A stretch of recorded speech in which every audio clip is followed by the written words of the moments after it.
TV9 સમાચાર સાથે હું છું શિવાની। અમદાવાદના ઓઢવમાં રબારી કોલોની આવેલી છે। મોટે ભાગે અહીં માલધારી સમાજના લોકો વસે છે। અહીં થોડા સમયથી દબાણ હટાવવાની કામગીરી અમદાવાદ મ્યુનિસિપલ કોર્પોરેશન કરી રહ્યું છે। જો કે બુધવારે મામલો વધુ ગરમાયો કે જ્યારે પ્રદેશ કોંગ્રેસ પ્રમુખ શક્તિસિંહ ગોહિલ સ્થળ પર પહોંચી ગયા। તેઓએ લોકોની વ્યથા સાંભળી અને ભાજપને અહંકાર છોડવાની વાત કરી તો સામે ભાજપનું કહેવું છે કે કોંગ્રેસ આવા મુદ્દાઓ પર રાજકારણ કરવાનું રહેવા દે તો સારું।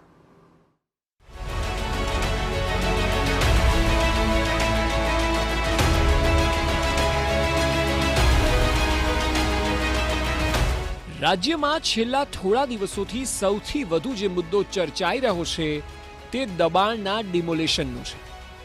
ગેરકાયદે તમામ દબાણોને દૂર કરવાની જાણે કે સરકારે ઝુંબેશ ઉઠાવી હોય તે પ્રકારે સતત દબાણ પર કાર્યવાહી થઈ રહી છે। જો કે અત્યાર સુધી સામાન્ય લાગી રહેલો મુદ્દો હવે ધીરે ધીરે રાજકીય આક્રોશ સમાન બની ગયો છે। કોંગ્રેસ પ્રદેશ પ્રમુખ શક્તિસિંહ ગોહિલે આખા મામલે ઝંપલાવ્યું અને એટલે જોવા મળી રહ્યું છે દબાણ પર રાજકીય દંગલ, કોંગ્રેસના સરકાર પર પ્રહાર, સરકારને ગણાવી અહંકારી। દબાણ, ડિમોલેશન અને રાજકારણ છેલ્લા થોડા સમયથી ક્રમ મુજબ રાજ્યમાં સિલસિલો ચાલી રહ્યો છે। ખાસ કરીને અમદાવાદના ઓઢવમાં રબારી કોલોની ખાતે થઈ રહેલ ડિમોલેશનને લઈને રાજકીય ગરમાવો આવી ગયો છે। પહેલા આમ આદમી પાર્ટીના પ્રદેશ પ્રમુખ ઈસુદાન ગઢવીએ મુલાકાત લીધી અને હવે કોંગ્રેસ પ્રદેશ અધ્યક્ષ શક્તિસિંહ ગોહિલ પણ રબારી વસાહતની મુલાકાતે ગયા હતા। શક્તિસિંહ ગોહિલ ડિમોલેશનમાં ઘર વિહોણા થયેલા લોકોને મળ્યા।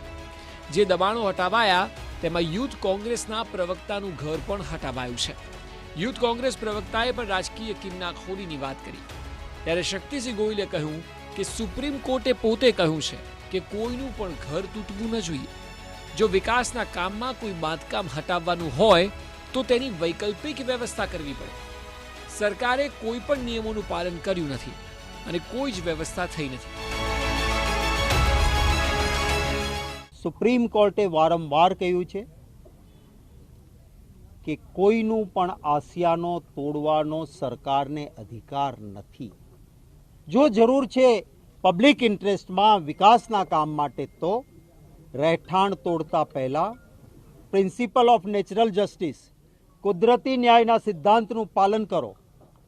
નોટિસ પૂરતા સમયની આપો, એમને વૈકલ્પિક વ્યવસ્થા આપો કે ભાઈ આ ઘર તમારે દેવું પડશે, સામે તમને અહીંયા રહેવાનું અમે ઘર આપીએ છીએ। પણ કોઈ વૈકલ્પિક વ્યવસ્થા આપી નથી, કોઈ નોટિસ નહીં।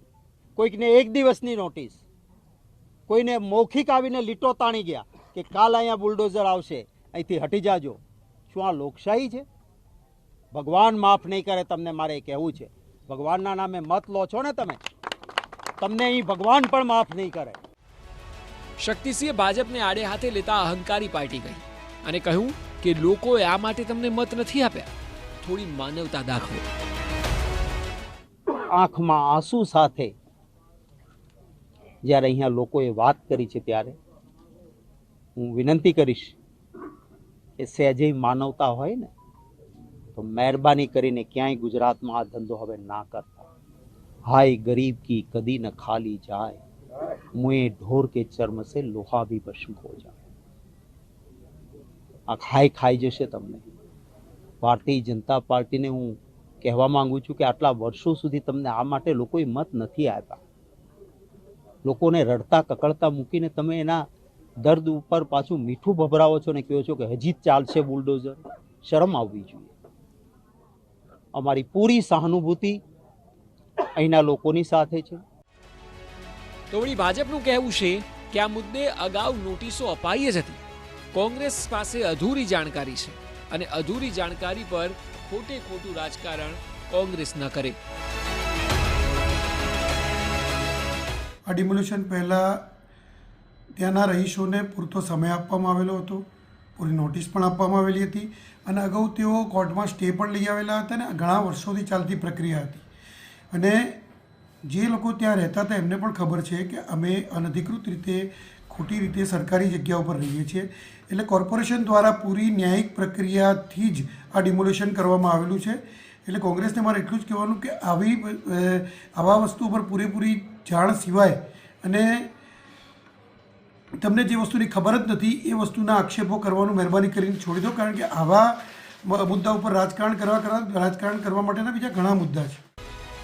આ મુદ્દો રાજકીય ગરમાવો લાવી રહ્યો છે અને તે વાતમાં કોઈ બેમત નથી. સવાલ એ છે કે શું આગામી દિવસોમાં પણ આ મામલો ગરમાશે? શું આ મુદ્દો સરકાર સામે મોટો પડકાર બનશે? શું કોંગ્રેસ આ મુદ્દાને રાજ્યવ્યાપી ઉઠાવશે? સ્થાનિક સ્વરાજની ચૂંટણીનો આ મુદ્દો બનશે? આ તમામ સવાલ અત્યારે થઈ રહ્યા છે કારણ કે કોંગ્રેસ દબાણ હટાવવાની પદ્ધતિનો વિરોધ કરી રહી છે. એક તો સરકાર વૈકલ્પિક વ્યવસ્થા કરતી નથી અને લોકોના ઘર ઉજાડે છે, આ આરોપ કોંગ્રેસે લગાવ્યો છે. ત્યારે જોવું રહ્યું કે આવનારા દિવસોમાં આ મુદ્દો કેટલી હદે ગાજે છે. નરેન્દ્ર રાઠોડ, TV9, અમદાવાદ.